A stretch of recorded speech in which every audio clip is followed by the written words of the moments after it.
MSTCT 2023 12 में shift first chemistry paper. Question number 11, what volume of CO2 at STP is obtain by complete combustion of 6 gram of carbon. यानी जब 6 gram of carbon completely burn होता है तो carbon dioxide का कितना volume मिलता है। पहले हम रिएक्शन देखते हैं। रिएक्शन क्या है? C plus O2 gives CO2, यानी 1 mole of carbon is equal to 1 mole of carbon dioxide. पर 1 मोल ऑफ कार्बन यानी 12 gram of carbon, therefore 6 gram of carbon यानी आधा, यानी 0.5 mole of carbon. 0.5 mole of carbon is equal to 0.5 mole of carbon dioxide. पर 1 mole of carbon dioxide यानी 22.4 dm³। Therefore 0.5 mole of carbon dioxide is equal to 11.2 dm³। तो अपना answer आया B, 11.2 dm³। Question number 12, identify the chiral molecule from the following. इनमें से chiral molecule कौन सा है? कायरल मॉलिक्यूल यानी जिस मॉलिक्यूल में कायरल कार्बन एटम है, एंड कायरल कार्बन एटम यानी जिस कार्बन एटम को 4 डिफरेंट ग्रुप अटैच है, उसे कायरल कार्बन एटम कहते हैं। इसका आंसर है सी, 2 आयोडो 3 मिथिल ब्यूटेन। तो ये कैसा आता है ये हम देखते हैं। पहले हम 2 आयोडो 3 मिथिल ब्यूटेन का स्ट्रक्चर देखते हैं। ये है 2 आयोडो 3 मिथिल ब्यूटेन। इसमें जो अस्टेरिक कार्बन एटम है, उस कार्बन एटम पे 4 डिफरेंट ग्रुप है। एक है हाइड्रोजन, दूसरा है CH3, एंड तीसरा है I, एंड चौथा जो है CH3CH3। यानी इस मॉलिक्यूल पे अस्टेरिक कार्बन एटम पे 4 डिफरेंट ग्रुप है। देयरफॉर इस कार्बन एटम को हम कायरल कार्बन एटम कहते हैं। देयरफॉर ये मॉलिक्यूल है कायरल मॉलिक्यूल। तो आंसर आया सी, 2 आयोडो 3 मिथिल ब्यूटेन। तो अपना आंसर आया C, 2 iodo 3 methyl butane. Question number 13, calculate the time needed for reactant to decompose 99.9% if rate constant of first order reaction is 0.576 per minute। तो reaction कौन सी है? First order reaction. इसका rate constant K is equal to कितना है? K is equal to 0.576 पर minute. तो क्या कैलकुलेट करना है? टाइम कितना है? इसके लिए रिएक्टेंट डिकम्पोज 99.9%। इनिशियल कॉन्सेंट्रेशन कितना लेंगे? 100, that is A0 is equal to 100। Decompose कितना हुआ है? 99.9। तो बचा कितना है? 0.1। तो final concentration 80 is equal to 0.1। A0 कितना है? 100। 80 कितना है? 100 माइनस 99.9, दैट इज 0.1। तो अपना फॉर्मूला है T is equal to 2.303 upon K log concentration of A0 upon concentration of 80 to base 10। 2.303 upon K कितना है? 0.576। कॉन्सेंट्रेशन ऑफ A0 कितना है? 100, एंड कॉन्सेंट्रेशन ऑफ 80 कितना है? 0.1। तो इक्वेशन क्या आएगा? T is equal to 2.303 upon 0.576 log 100 upon 0.1 to base 10। पर 100 अपॉन 0.1 कितना आएगा? 1000। तो इक्वेशन होगा T is equal to 2.303 upon 0.576 log 1000 to base 10। पर लॉग 1000 कितना होगा? 3। देयरफॉर इक्वेशन कैसा होगा? T is equal to 2.303 upon 0.576 into 3। इसका आंसर आता है 11.99, that is equal to 12। Therefore T is equal to 12 minute. तो अपना आंसर आया बी, 12 मिनट।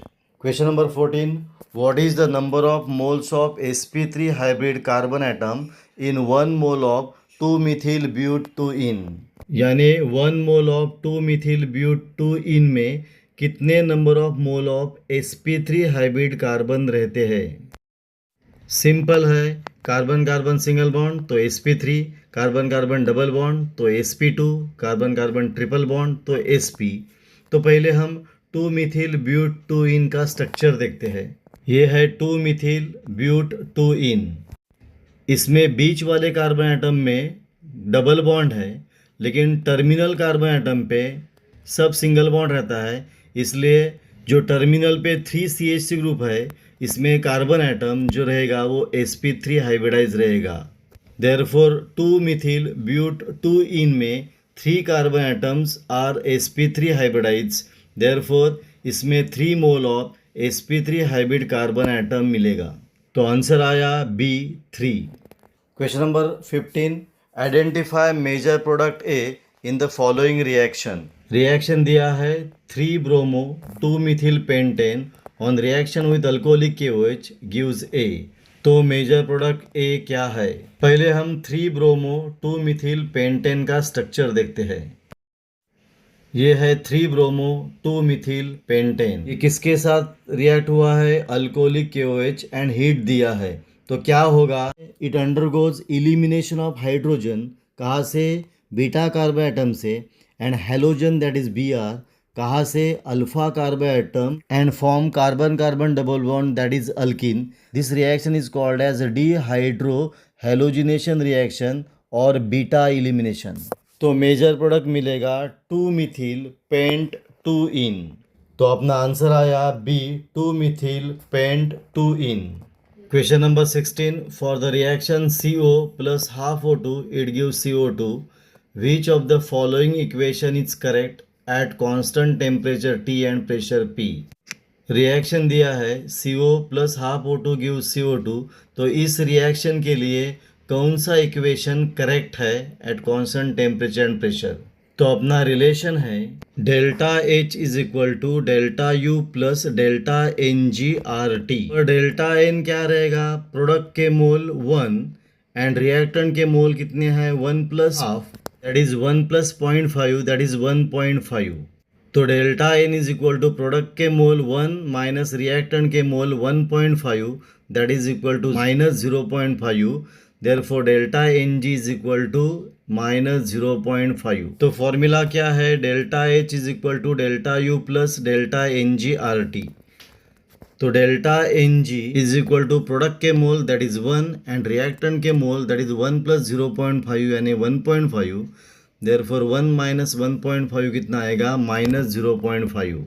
तो delta H is equal to delta U minus 0.5 RT। क्या होगा? Delta H is equal to delta U minus 0.5 RT, इसलिए delta H delta U से कम रहेगा। देयरफॉर आंसर आया delta H is less than delta U। तो answer आया A, delta H is less than delta U।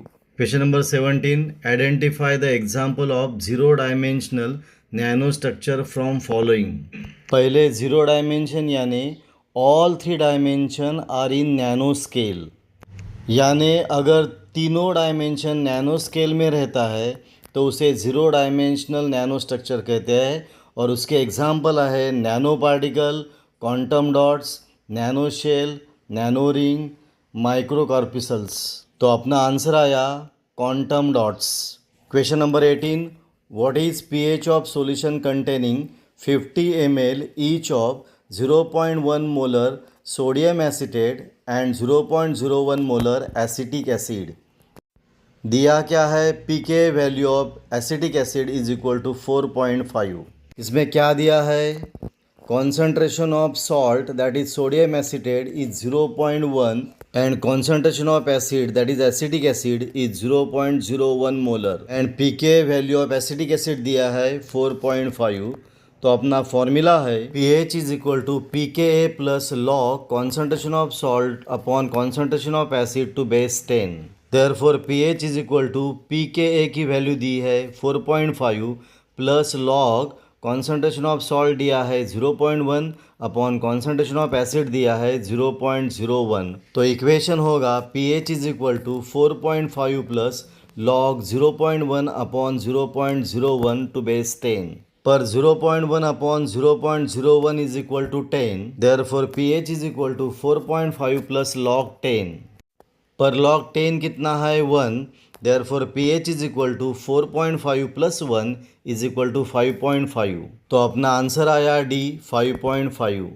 Question number 19, calculate the amount of methane form by liberation of 149.6 kilo joule of heat using following equation. तो reaction दिया है C plus 2H2 it gives CH4, delta H is equal to minus 74.8 kilo joule per mole. तो according to given reaction 74.8 kilojoule heat is evolved when 1 mole of methane is form, यानी 74.8 kilo joule is equal to 1 mole of methane is equal to 16 gram of methane, यानी 74.8 के लिए 16 ग्राम तो 149.6 के लिए कितना। फिर से देखते हैं, 74.8 किलो जूल के लिए 16 ग्राम मीथेन तो 149.6 किलो जूल के लिए कितना मीथेन, तो लिया है x ग्राम। तो x is equal to 149.6 into 16 upon 74.8, तो x is equal to 32 grams. तो अपना आंसर आया C, 32 gram. Question number 5, which from following polymer is use to obtain tyre cords, यानी इनमें से कौन सा पॉलीमर टायर कॉर्ड्स बनाने के लिए यूज करता है। तो नायलॉन 6 की टेंसाइल स्ट्रेंथ ज़्यादा रहती है एंड इसमें लस्टर इफेक्ट है, इसलिए टायर कॉर्ड के लिए नायलॉन 6 यूज़ करते हैं। तो अपना आंसर आया ए, नायलॉन 6। यह अपना पॉइंट पूरा हुआ। आपको ये वीडियो कैसा लगा? अच्छा लगा तो प्लीज़ शेयर करो, सब्सक्राइब करो। यहाँ हम रुकेंगे, फिर मिलेंगे एक नया वीडियो लेके।